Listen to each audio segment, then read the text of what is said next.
Greetings, good afternoon, my good people. Welcome back to another Drive Time edition of Conditioning for Business. On the road again. So, wanted to take this day to cover an area of commerce. I want to talk about individuals who don't review their contracts in depth and don't carry out their written agreements the way that they specify that they will before bringing it to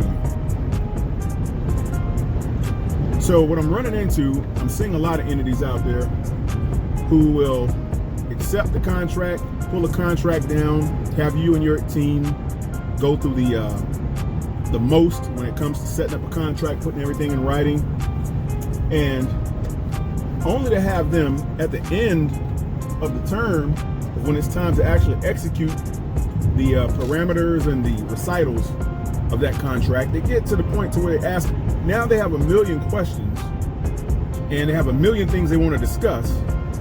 And for whatever reason, it's almost as if the preceding 9 phone calls or whatever you had before the contract was initiated, that goes out the window. It's like they have amnesia. They develop a sudden case of amnesia and they can't remember anything. And I'm thinking, well, a lot of the times contracts will be, the things that are covered on contracts are usually discussed prior to a contract so that everyone's on the same page. And then a contract is pretty much put together based on those parameters. Once that's the case, contract pretty much stands on the agreement that you've already had the conversations about leading up to that point. And so you basically put into writing everything that you've agreed to verbally. You never get people that do a contract, that will do a contract in a professional anyway. They won't do a contract prior to having a series of conversations, because then once they get the contract, you're gonna go through 1,000 years with an attorney trying to come to an agreement. So you're gonna splice and chop that thing till it's nothing left. You're gonna Swiss cheese the contract. So it's best to have communications and conversation prior to coming to the terms of a written agreement. You want to have all these things laid out prior to. That's a very, very big thing. So it's always best to have your conversation and commentary, a series of conversations. I don't care how many conference calls you have to have enough of them so that when you come to a point to where the contract is ready to be drawn, now you have all the small fry things out of the way. You've covered all the small things that can cause some type of disagreement or whatever have you in the contract. I get people, they're weird. You'll go through these things. You'll have 8 phone calls with them and their team and their financier and their bank officers or whoever else you're dealing with. And they'll get on the line. Everything is fine. You have your haggles back and forth, at least up to that point. And as soon as it's time to go to contract, everything's good. You send them, they'll go, send us a contract. We're ready to go to contract. Okay, fine. You put together the agreement and you send it to them. And sometimes you get people will come back with even more questions. I'm like, this is all covered on the phone calls. What are you doing? We talked about this already. Why do we have to have another phone call about it?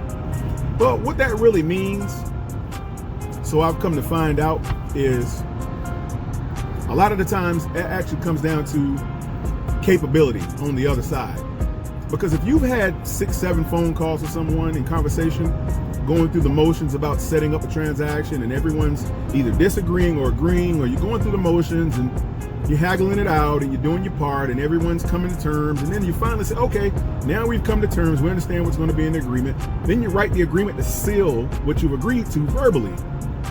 Then once that contract goes across, the moment they come back with something adverse to what's in the agreement or what you've agreed upon, that means there's a problem on their side.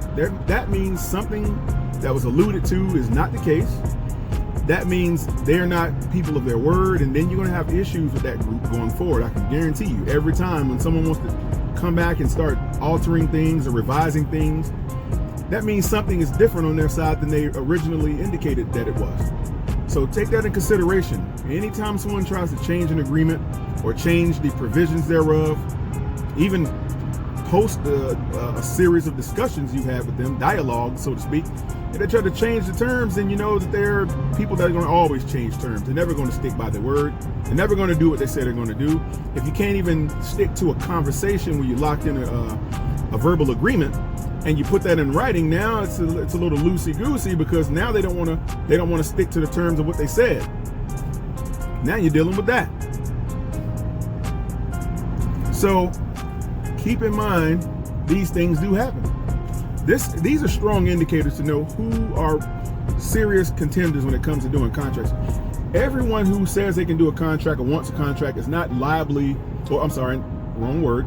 They're not actually appropriately the individual that's supposed to be even at the table with you.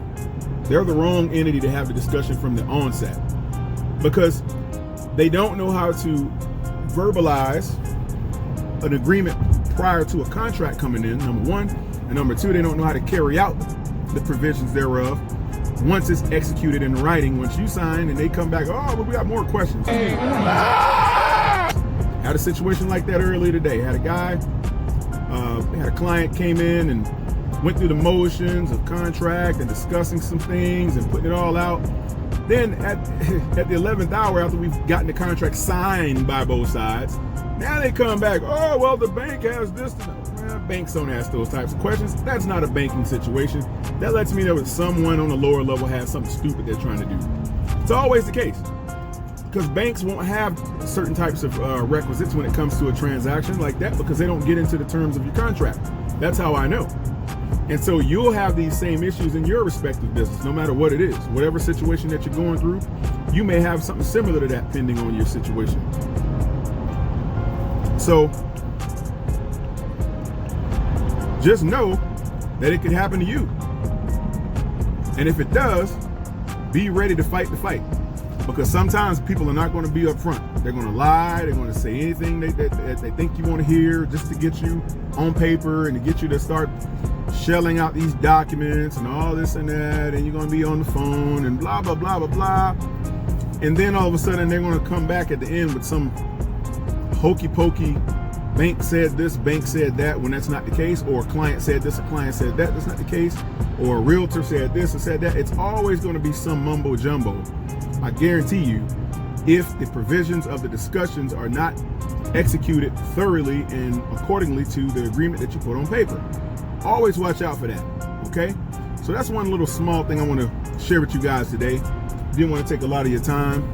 Conditioning for Business, Volume 27, putting things on paper, putting things out there. I want to get you guys accustomed to the way things work at a higher level of enterprise, okay? So I want you guys to like, share, comment, subscribe. We'll have more videos coming, circulating all areas of commercial affairs, keeping you guys in the loop. Again, thanks for tuning in. Peace.